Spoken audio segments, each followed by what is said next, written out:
الحمد لله وحده لا شريك له والصلاة والسلام على من لا نبي بعده أما بعد فأعوذ بالله من الشيطان الرجيم بسم الله الرحمن الرحيم يا أيها الذين آمنوا اتقوا الله وكونوا مع الصادقين فقال الله تبارك وتعالى في مقام آخر ألا بذكر الله تطمئن القلوب اللهم صل على محمد وعلى آل محمد كما صليت على إبراهيم وعلى آل إبراهيم إنك حميد مجيد اللهم بارك على محمد وعلى آل محمد كما باركت على إبراهيم وعلى آل إبراهيم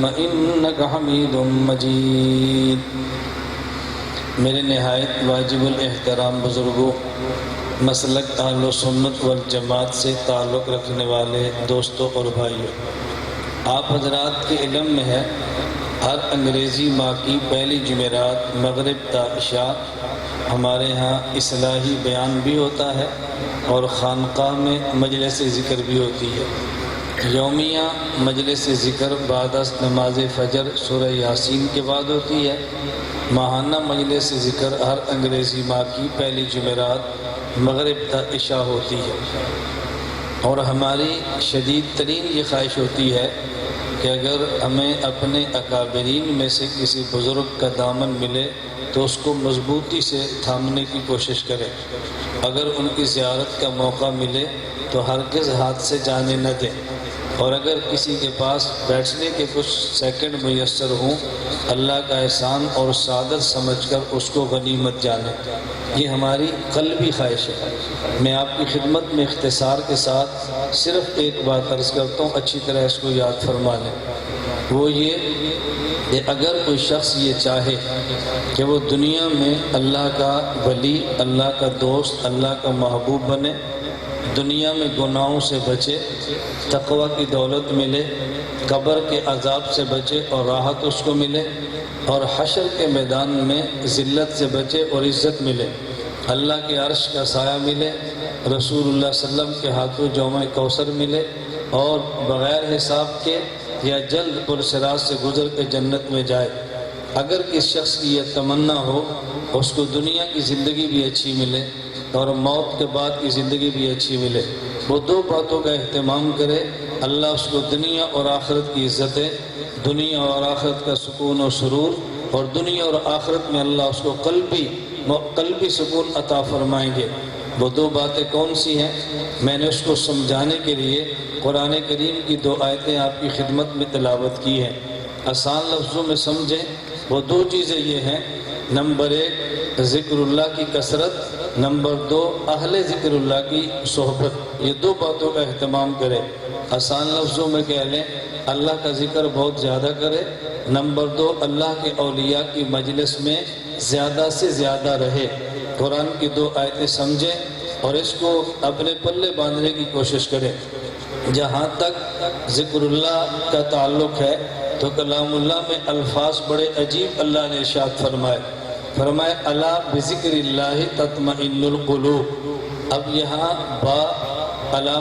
با قاضی ثناء اللہ پانی پتی نور اللہ مرقدہ تفسیر مظہری میں ارشاد فرماتے ہیں کہ یہاں پر با فی کے معنی میں ہے، الا بذکر اللہ کا معنی ہے الا فی ذکر اللہ تطمئن القلوب۔ دونوں میں فرق کیا ہے؟ فی اور با میں کیا فرق ہے؟ یہ فرق سمجھانے کے لیے ایک مثال انہوں نے بڑی عجیب ارشاد فرمائی کما ان السمکۃ تطمئن فی الماء لا بالماء۔ حال بالکل اسی طرح جس طرح مچھلی وہ پانی میں سکون پکڑتی ہے، پانی کے ساتھ اوپر سکون نہیں پکڑتی، اگر پانی پہ تیرتی رہے سکون نہیں آتا، فوراً غوطہ لگا کے پانی کی تہ میں جاتی ہے، پھر مچھلی کو سکون آتا ہے۔ تو ذکر کے ساتھ سکون نہیں ہے، ذکر میں سکون ہے۔ ہم ذکر کے ساتھ سکون چاہتے ہیں۔ خدا نے یہ نہیں کبھی کیا کبھی چھوڑ دیا، اسے بھی ذکر اللہ کہتے ہیں، اور ہمیشہ ذکر کیا اسے فی ذکر اللہ کہتے ہیں۔ تو حضرت فرماتے ہیں یہاں بافی کے معنی میں ہے الا بذکر اللہ ای فی ذکر اللہ تطمئن القلوب کما ان السمکۃ تطمئن فی الماء۔ جس طرح مچھلی پانی کی گہرائی میں جائے اس کو اطمینان ملتا ہے، انسان اللہ کے ذکر میں رہے اس کو قلبی سرور و اطمینان ملتا ہے۔ تو آدمی ہر وقت ذکر میں، ہم ہر وقت نہیں رہتے، کبھی کر لیا کبھی چھوڑ دیا، کبھی کر لیا کبھی چھوڑ دیا۔ مشائخ کی مجلس میں جو آتے ہیں وہ صرف ذکر کرنے کے لیے نہیں بلکہ ذکر سیکھنے کے لیے۔ ذکر کرنا اور ہے، ذکر سیکھنا اور ہے۔ ان دو باتوں میں فرق سمجھیں گے تو مجالس ذکر پر ہونے والے اشکالات بھی دفن ہو جائیں گے۔ میں نے کئی بار آپ سے کہا کہ مرکز کی خوبی شبہات کا پیدا کرنا نہیں ہے، شبہات کا اڑا دینا ہے۔ دوسری جو میں نے بات سمجھائی اہل اللہ کی صحبت، اس کے لیے آپ قرآنی الفاظ پہ غور کریں، توجہ رکھنا۔ میں نے بیان نہیں کرنا، آئندہ ماہ کی پہلی جمعرات پھر کریں گے، میں تو بیان کرتا رہتا ہوں۔ کل جمعے کا بیان ہے پھر کریں گے انشاءاللہ، کل بعد از نماز عشاء سرگودہ شہر میں درس ہے پھر کریں گے، آج بعد رات گئے انشاءاللہ ختم نبوت کانفرنس میں خطاب ہوگا، وہاں گرجیں گے برسیں گے بیان کریں گے۔ اس میں حرج کی بات کون سی ہے؟ یہ جیلیں تھوڑا ہی انسان کو ڈرا دیتی ہیں، یہ ڈرانے کے لیے نہیں ہیں، یہ جو چلتی ہے تجھے اونچا اڑانے کے لیے۔ پاگل ہے یہ سمجھتے ہیں علماء دیوبند ڈر جائیں گے اور بھاگ کے چھوڑ جائیں گے۔ ہمارا تعلق انال حق کے ساتھ ہے۔ اللہ آپ سب کو قوت گویائی اور اللہ دل کی جرت عطا فرمائے۔ ہم نے حق کا علم تھاما ہے اور خدا نے چاہا تو موت تک تھام کے رکھیں گے انشاءاللہ۔ انشاءاللہ ہم آئندہ نسلوں کو بھی شرمندہ نہیں ہونے دیں گے کہ آئندہ نسلیں بھی سمجھیں کہ وہ لوگ میدان سے دوڑ گئے تھے۔ ہم جس دن سے آئے ہیں اس دن سے یومیہ ہر روز، یا طلبہ کو پتہ ہے پورے علاقے میں کبھی ایک بیان کبھی دو بیان، کبھی ایک بیان کبھی دو بیان۔ صبح ذکر کی مجلس ہوتی ہے، پھر طلبہ کا سبق ہوتا ہے، پھر علاقے میں بیان ہوتا ہے، آنے والے مہمانوں کو سنبھالتے ہیں۔ یہ ہمارے اکابر کی وراثت ہے اور ہم اس وراثت کی حفاظت کریں گے انشاءاللہ۔ کرنی چاہیے کہ نہیں؟ تھوڑی سی ہمت کرو، کرنی چاہیے کہ نہیں؟ میری گرفتاری کے بعد کوئی تمہارے پاس آیا، تم کیوں ڈرتے بدکتے ہو؟ تم کدھر کیوں بنتے ہو؟ تمہارے پاس کوئی آیا، کسی نے پوچھا تمہیں؟ کسی نے پوچھا نہیں، آئندہ پوچھے گا بھی نہیں انشاءاللہ۔ انشاءاللہ آپ ہمت سے دین کا کام کرو۔ ہم قانون اور آئین کے دائرے میں رہ کر کام کرتے ہیں۔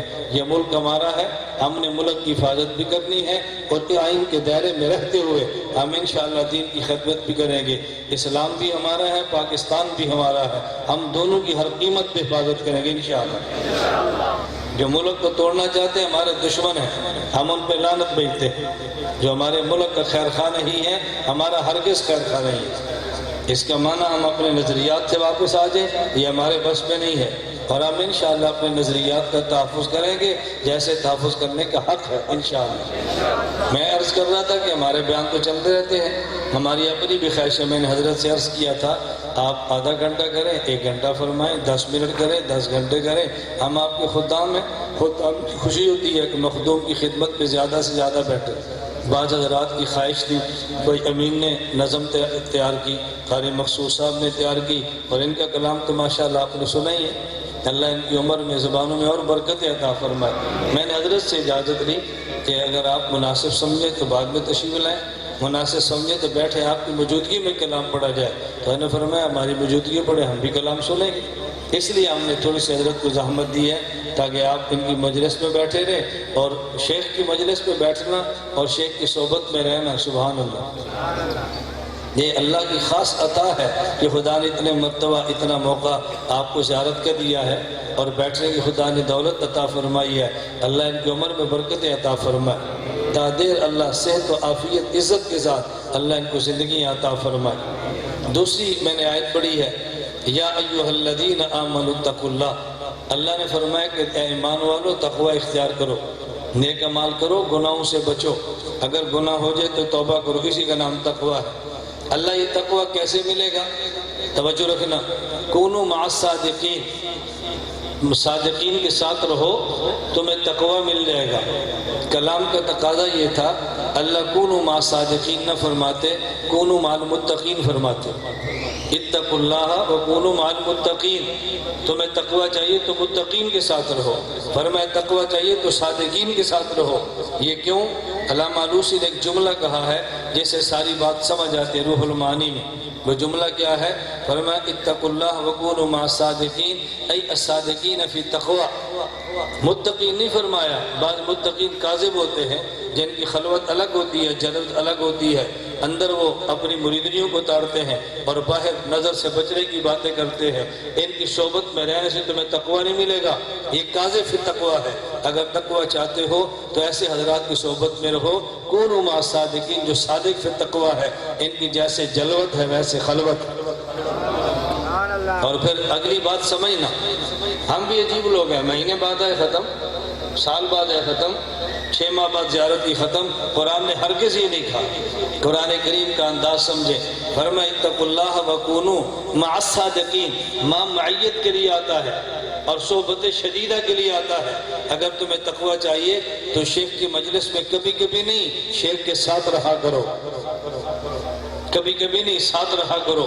ان کے در سے چمڑ جاؤ، پھر تمہیں تقوی ملے گا. اور کتنا ساتھ رہیں؟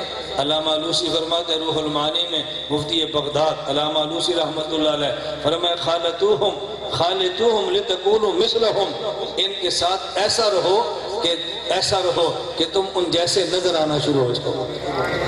ایسا رہو، اتنا عرصہ رہو، ان جیسے نظر آؤ، پھر اللہ تمہیں تقوی کی دولت عطا فرمائے گا. اور ہم تو کبھی 1 ماہ بعد بھی آئیں تو پھر بھی سوچتے ہیں بہت دیر ہو گئی ہے، ہم نے تو 9 بجے گھر پہنچنا تھا، کیا تقوی ملے گا بھائی؟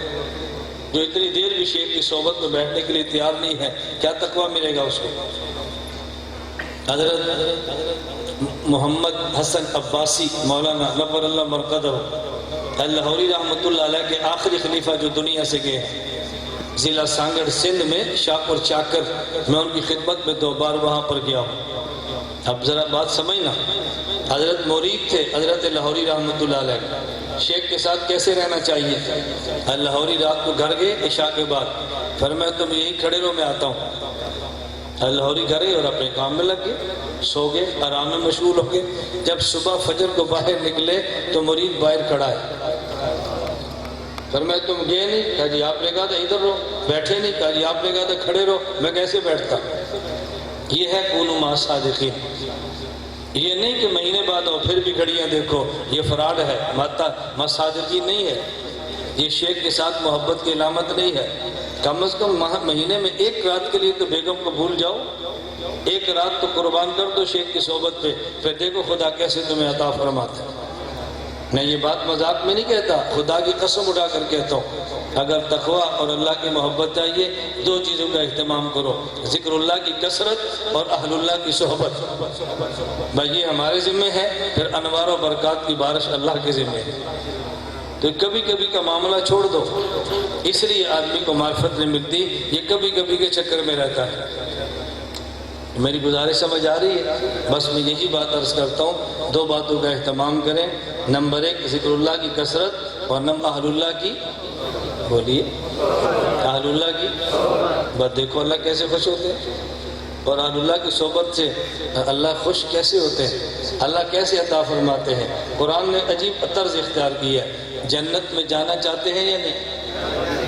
بولیے جنت میں جانا چاہتے ہیں؟ نسخہ قرآنی دیکھیں. قرآن کریم نے عجیب نسخہ دی ہے. یا ایتھا النفس المطمئنہ ارجعی الی ربک راضیۃ مرضیہ فادخلی فی عبادی وادخلی جنتی. فادخلی جنتی بعد میں ہے، فادخلی عبادی پہلے ہے. میری جنت میں آنا ہے تو میرے بندوں کے پاس آؤ. میری جنت میں آنا ہے تو میرے بندوں میں شامل ہو. جہاں میرے بندے جائیں گے وہاں تم بھی جاؤ گے. آپ کے پاس کوئی بڑا ہے جس کے لیے آپ نے دیسی مرغ پلایا ہے، پکایا ہے اور دعوت کی ہے، اس کے ڈرائیور کو بھی آپ کھانا کھلاتے ہیں، حالانکہ آپ نے ڈرائیور کو دعوت نہیں دی. اس کے سیکٹری کو بھی روسٹ ملتا ہے، حالانکہ آپ نے سیکٹری کو دعوت نہیں دی. کیوں؟ آپ کی غیرت کے خلاف ہے کہ جب آپ کا دوست آئے اور اس کے سیکٹری کو کھانا نہ کھلائیں تو خدا کی غیرت کے خلاف ہے.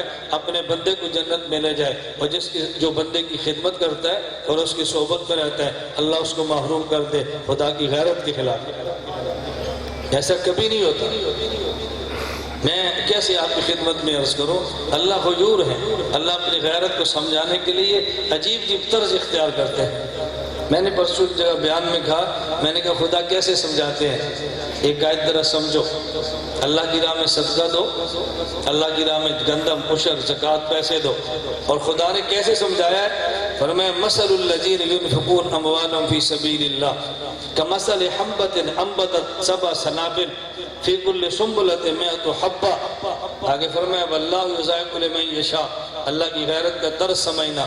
فرمایا تم میری زمین کو ایک دانہ گندم کا دو، وہ پھر ایک گندم کا پودا دیتی ہے جس پہ 7 بالیاں لگتی ہیں، ہر بالی پہ 100 دانہ لگتا ہے۔ میری زمین کو تم ایک گندم پہ دانہ دو، وہ تمہیں 700 واپس دیتی ہے۔ واللہ یضاعف لمن یشاء، میری غیرت کے خلاف ہے میں تمہیں زمین سے زیادہ نہ دوں۔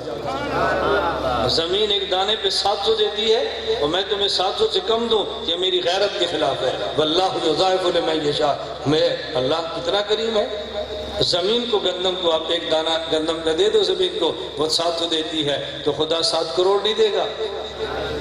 آپ 7 کروڑ والی حدیث سمجھ آئی؟ نہیں سمجھ آئی آپ؟ جو میں کہتا ہوں ہمارے اشارے وہ جلدی نہیں سمجھ آتے جب تک آدمی صحبت میں نہ رہے۔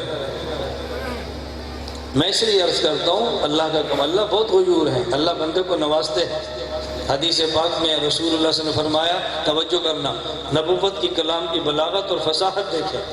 اللہم انی اسألک حبک وحب من یحبک وحب عمل یقرب الی حبک۔ عجیب طرز اختیار کیا، اللہ میں تجھ سے تیری محبت مانگتا ہوں، اس کے بعد عجیب بات فرمائی، جو تجھ سے محبت کرے اس کی محبت مانگتا ہوں، پھر فرمایا وہ عمل مانگتا ہوں، اس عمل کی محبت جو تیرے قریب کر دے۔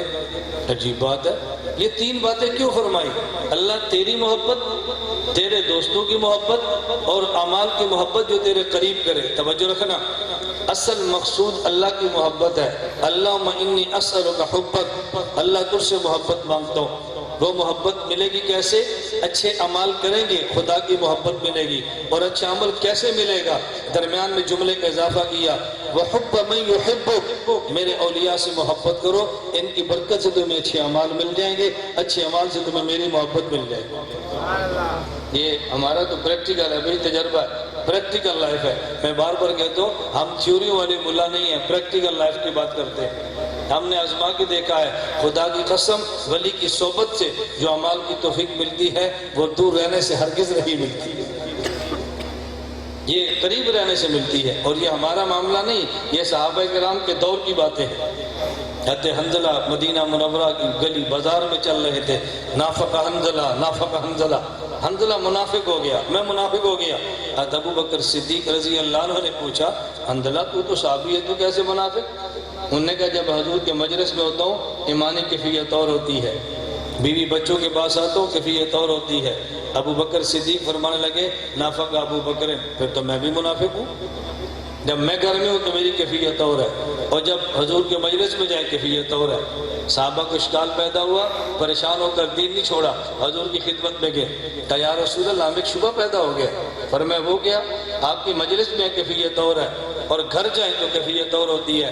اللہ کے نبی فرمانے لگے جو کیفیت میری صحبت میں ہے وہی کیفیت اگر گھر میں ہو، لصافحتکم الملائکہ، پھر انسان نہیں پھر فرشتے تم سے سلام کریں۔ اب یہ ذرا جملہ سمجھے حضور نے کیوں فرمایا، ہلکی سی تشریح ہو جائے نا پھر آپ کو اندازہ ہو کیوں فرمایا۔ وجہ یہ ہے ایمان کی 3 سطح ہیں، ایک ایمان ہے انبیاء کا، ایک ایمان ہے فرشتوں کا، ایک ایمان ہے آپ امت کا۔ عام امتی کا ایمان کبھی اوپر نیچے ہوتا ہے یا نہیں؟ کبھی توبہ کی، گناہ چھوڑ دیے، کبھی آئے تو پھر گناہ کر لیا، اوپر نیچے ہوتا ہے۔ اور ملائکہ کا ایمان ایک جگہ پہ کھڑا ہے، نہ اوپر نہ نیچے، ایک جگہ پہ۔ اور نبی کا ایمان ہمیشہ بڑھتا ہے۔ حضور نے فرمایا اگر تمہارا ایمان ایک جگہ پہ کھڑا ہو جائے تو پھر تم میرے امتی بشر نہیں ہو، پھر تو فرشتے ہو گئے نا، تم فرشتے تھوڑی ہو کہ ایک جگہ پر ایمان کھڑا ہو جائے۔ میری صحبت میں ہوگے ایمان اور ہوگا، بیوی بچوں کے پاس ہوگے اور ہوگا، اللہ کی قسم جو نبی کا وارث ہے اس کی صحبت میں ہوگے ایمان کی کیفیت اور ہوگی، گھر جاؤ گے کیفیت اور ہوگی۔ اپنے شیخ کی خدمت اور جوتیوں میں پڑھو، پھر دیکھو لطف کتنا آتا ہے زندگی گزارنے کا۔ اور جو شیخ کے مجلس میں رہنے کا مزہ ہے نا، بس کچھ نہ پوچھے، وہ تھوکتے نہیں ہیں تخت سکندری پر جن کا بستر لگا ہوا ہے مولا تیری گلی میں۔ وہ کیا جانے دنیا کی زندگی کو، جن کو اولیاء کی صحبت ملے۔ یہ ہماری سعادت ہے۔ حضرت شفقت فرمائی ہے، تشریف لائے ہیں۔ ہر سال حضرت سرگودا کانفرنس میں تشریف لاتے ہیں، ہمیں امید ہے آج تشریف لائے ہیں، آئندہ کانفرنس پہ تو پھر بھی جمعرات ہماری ہوگی انشاءاللہ۔ انشاءاللہ ہمیں اپنے شیخ پہ توقع ہے اور یقین ہے، ناز ہے۔ بعض مریدوں کو پیروں پہ ناز ہوتا ہے نا، ہمیں اپنے شیخ پہ ناز ہے۔ میں نے بھی حج کی خدمت میں عرض کیا، ہر ماہ ہمارے یہاں بیعت ہوتی ہے، تو آج ہماری خواہش ہے کہ جو لوگ آئیں آپ سے بیعت کریں۔ تو فرمایا میں نے تمہارے سر پہ خلافت کی پگڑی کیوں باندھی ہے؟ اگر ان کو میں نے مرید کرنا تھا تو تمہیں خلافت کیوں دی ہے؟ سنبھالو اپنے علاقوں کو۔ یہ میں اس لیے خلفاء بناتا ہوں، اپنے علاقے خود سنبھالو۔ میرے ہی مرید بننے ہیں تو تمہیں میں نے ابھی میں عرض کر رہا تھا، فرمایا تمہیں خلافت کیوں دی ہے بے؟ اس لیے دیا کہ ان کو تم مرید کرو۔ میں نے کہا آپ پہ بیٹھے ہمیں حیات دی ہے، میں مرید بناؤں۔ فرمایا کہ میرے ہوتے کرو گے تو سند ہوگی کہ یہ پکا خلیفہ ہے۔ دیکھو ایسے مشائخ ملتے ہیں کسی سے، کیسی محبت ہمارے اکابر کو اللہ نے دی۔ اللہ کی قسم لوگ حسد کا شکار ہوتے ہیں، ہمارے مشائخ اپنے فیض کو بڑھتا دیکھ کر خوش ہوتے ہیں۔ ہماری حیثیت اولاد کی ہے، ان کی حیثیت والدین کی ہے، اور جب اولاد کو خدا عزت دے والد خوش ہوتا ہے یا پریشان؟ ابھی آپ دیکھ رہے تھے جب یہ پڑھتے نا میرے لیے جملہ فوراً ہزار پھینکتے، آپ دیکھ رہے تھے۔ یہ شیخ کی خوشی کی نشانی ہے۔ ہماری یہی سندیں ہیں، بس یہی ہماری سندیں ہیں، اللہ والے ہم سے راضی ہوں، اللہ والے ہم سے خوش ہوں، اور ہم اللہ اللہ کرتے دنیا سے چلے جائیں، اس سے بڑی ہماری کوئی خوشی نہیں۔ اللہ آپ سب کو ذکر کی لذت عطا فرمائے، ذکر کی حلاوت عطا فرمائے۔ مجھے احساس ہے کہ آج مجلس تھوڑی سی لمبی ہوئی ہے، لیکن کوئی فرق نہیں پڑتا۔ ہم نے کہ کلام پڑھتے رہے، ہم سنتے رہے، ہمیں کلام بھی ملے اور حضرت کی صحبت بھی ملے۔ بتاؤ ہمیں اور کیا چاہیے بھائی؟ اللہ کی کتنی عطا ہے، خدا کا کتنا آپ پہ انعام ہے، کتنا لمبا سفر، مکہ مکرمہ اور کہاں ہمارا چھوٹا سا دیہات، اللہ نے وہاں کا فیض آپ کے پاس پہنچایا۔ سعادت ہے، سعادت ہے سرگودا والو، اس سعادت کی قدر کرو، اللہ ہم سب کو توفیق عطا فرمائے۔ تو بس ہماری خواہش ہے کہ اللہ اس ذکر کی مجالس کو آباد اور شاد رکھے، اس کو معمولی نہ سمجھنا۔ اس پر میں ایک چھوٹا سا واقعہ پیش کرتا ہوں۔ ایک بزرگ تھے، تو جب بھی کسی مجلس میں جاتے بیان کم کرتے، ذکر زیادہ کراتے، ذکر کرو ذکر کرو، بیان کم کرتے۔ ایک شخص کو تعجب ہوا، اس نے تعجب میں کہ حضرت ہم آتے ہیں بیان سننے کے لیے، جب جو اللہ اللہ کرو، جب جو اللہ اللہ کرو، اللہ اللہ کرو، ہم تو تقریر سننے کے لیے آتے ہیں۔ اس نے بڑا پیارا جملہ فرمایا، فرمایا قیامت کے دن اللہ کی عدالت میں یہ اللہ سے شکایت کرنا، ہم جاتے تھے تقریر سننے کے لیے اور یہ کہتا تھا اللہ اللہ کرو، یہ میری شکایت خدا کی عدالت میں کرنا، پھر دیکھنا کیسے پھرکس نکلتا ہے تمہارا۔ آج اعتراض ہوتے ہیں جی اونچی آواز سے ذکر ہو رہا ہے، آہستہ ذکر ہو رہا ہے، مجالس منعقد ہو رہی ہیں، یہ قیامت کو خدا کی عدالت میں ہماری شکایت کرنا۔ اللہ یہ ملا تھے، کبھی اکٹھے ذکر کرتے، کبھی الگ کرتے، کبھی آہستہ کرتے، کبھی اونچی آواز سے کرتے، کرو شکایت وہاں جا کر، یہاں تمہاری شکایتوں سے تو ہم ڈرتے نہیں ہیں نہ بھٹکتے ہیں بھائی، ہم تو اللہ کی احسان ہے جو موقع بڑا کھلا رکھتے ہیں۔ تو وہ قیامت کو شکایت کرنا، پھر تمہیں سمجھ آئے گی اللہ اللہ کی شکایت پر ہوتا کیا ہے۔ اللہ کے بندہ سوچا کرو، اپنے دلوں کو ٹٹولو ذرا، ہم کن چکروں میں پڑے۔ بس دعا کریں کہ اللہ ہم زندہ رہیں تو بھی اللہ اللہ کرتے رہیں، جب دنیا سے جائیں تو بھی اللہ اللہ کریں۔ تو میں حضرت سے گزارش کروں گا، میں تو آپ کے سامنے بیان کرتے ہی رہتا ہوں بھائی، ہماری خواہش ہے کہ حضرت کچھ جتنا مناسب سمجھے ارشاد بھی فرمائیں اور پھر حضرت ذکر بھی فرمائیں۔ اللہ حضرت کی برکت سے ہمیں بھی ذاکر اور شاغل بنا دے، اللہ اپنے ذکر کی لذت اور حلاوت عطا فرما دے۔ وآخر دعوانا ان الحمد للہ رب العالمین۔